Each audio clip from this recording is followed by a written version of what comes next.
bounce about it in the training ground, in fans' places of work. The club is on the up. There's no question about it. Did the blue half do enough today to get anything out of that?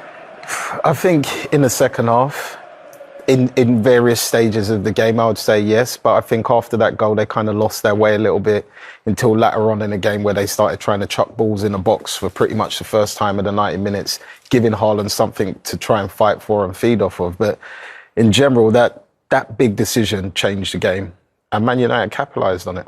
We will discuss that big decision in great detail. But we are off and running on this Premier League Saturday. What a Manchester United's 10th consecutive win in a row in all competitions at Old Trafford takes them suddenly within 1 point of Manchester City. They've both won 12 games this season from their 18 games. Arsenal, as we know, play tomorrow. Newcastle do as well. All the reaction. Finally, you can buy English football at a very low price. Enjoy Premier League and Champions League full replay matches, as well as analysis shows from Premier League TV, BBC, BT Sports, and Sky Sports. Uncut with full footage.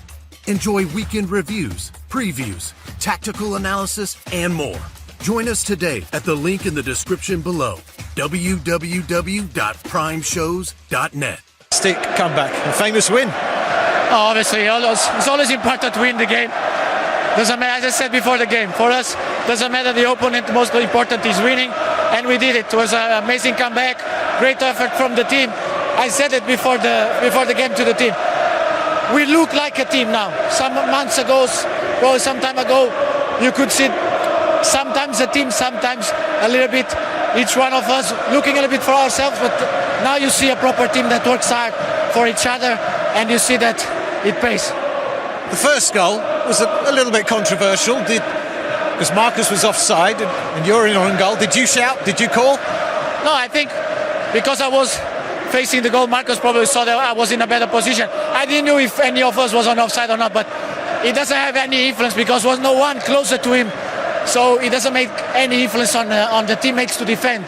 The only one close was one close to me, so it is what it is. But it's a goal at the end. We are really happy for that.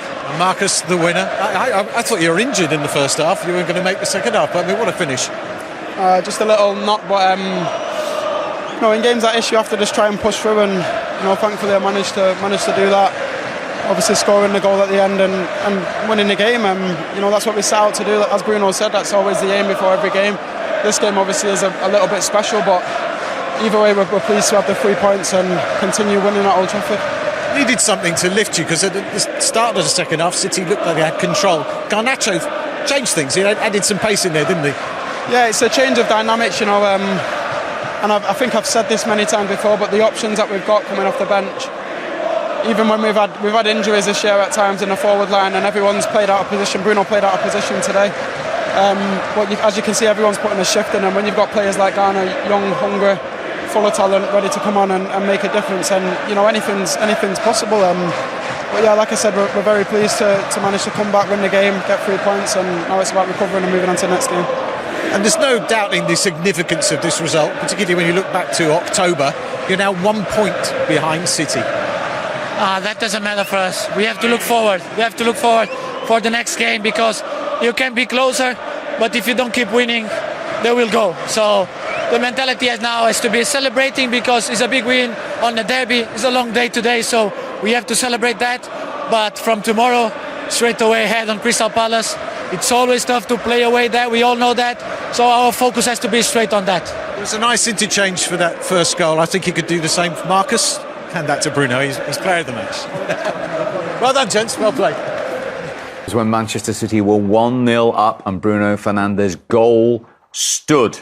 So, what was the interpretation here? Wow. Well, when I first saw the I thought Rashford's not touched the ball, not interfered, so it should be counted. When I've watched it again, I'm actually changing my mind. I think he does make a movement towards the ball. I think if you take Rashford out the equation, possibly Ederson and the two players that are chasing him down all get there before Bruno. I believe that could happen. So he has definitely directly influenced that goal by being offside. And I think, on balance, it's probably an offside decision. Berber? Who knows what the rules are anymore? I mean, we are discussing here a lot of options, and if you ask Sean, he's going to tell you it's offside. Well, we know that. We don't even need to ask that question. Yeah, if you ask... If you're in Marcus Rashford's position there, has he been quite clever? Yeah, of course. In letting Fernandes And I come first thought that Fernandes was yelling at him to leave the ball, but obviously probably that wasn't the case because they asked him just now. But he was clever enough to leave the ball. And in my case, now I'm thinking he's in offside. I can agree with Mo as well, with Sean too. And that decision for the referee to make it straight away, because as Michael said, I looked and I now changed my mind, but the referee needs to react straight away there. Did they look the VAR as well? Because we didn't see anything. Well, let's speak to Dermot Gallagher, because you say you're not sure what the law is and what VAR did. So, Dermot, over to you, my friend. Explain away. What was the process? Oh, massive decision, isn't it, Steve? You look at it, when I first see it, I thought it'd be flagged offside. When you drill down and you listen to what the referee says to the assistant, how they come to it, I can understand their reasoning. What did they say? Well, Darren Cann thinks it's offside, doesn't he? He sees Rashford in an offside position. This is what Darren sees. You can see he's quite clearly in an offside position. Well, offside isn't an offence in itself. Stuart Atwell, when he speaks to him, he's got to make up his mind on two aspects. A, does he touch the ball? Well, no, he doesn't. B, does he interfere with an opponent or impact on an opponent? Well, does he impact on Akanji? I'm not sure, because Akanji's always the wrong side of him. Does he impact on Walker? Definitely not, because Fernandes is always going to get there first. The goalkeeper, I'm not sure of. So what happens is Stuart's looking down the barrel. He will know the distance between Akanji and Rashford. He's taken the view that A, he hasn't impacted on play because he hasn't touched the ball. B, he hasn't impacted on an opponent, and he's given a goal. The reason they haven't gone to the screen and the VAR can't intervene is because it's not factual, it's a subjective decision, and the referee must make that decision. So therefore he's made that decision. There's no evidence to say he's wrong for the VAR, therefore goal's given. Dermot, you know the run by Rashford and in the rules. So let's talk about the run. He runs towards the corner flag, he's going, and then he makes almost a total change towards the other corner flag. So there's a massive change towards the ball. Does that influence